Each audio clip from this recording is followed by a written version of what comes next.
የደስታ መሰረቱ እግዚአብሔር ነው ወገኖች። ግን አንድ ነገር ልንገራችሁ፣ በሐዘናችሁ በደስታችሁ ሁሉ ጊዜ አድራሻችሁ እግዚአብሔር ብቻ ይሁን።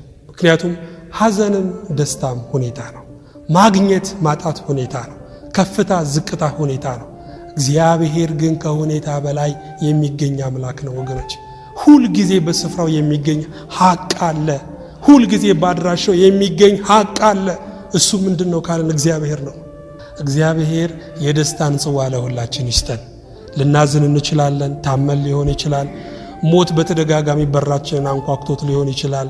ደሞዛችን አላደርስ ብሎ ተሰቃይተን ሊሆን ይችላል።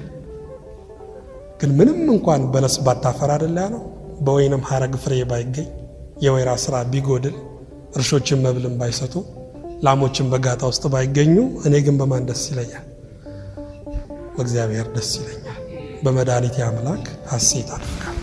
ሁሉ ጊዜ በእግዚአብሔር ደስ ይለን። መንፈሱ ይርዳን። ወስብሐት ለእግዚአብሔር።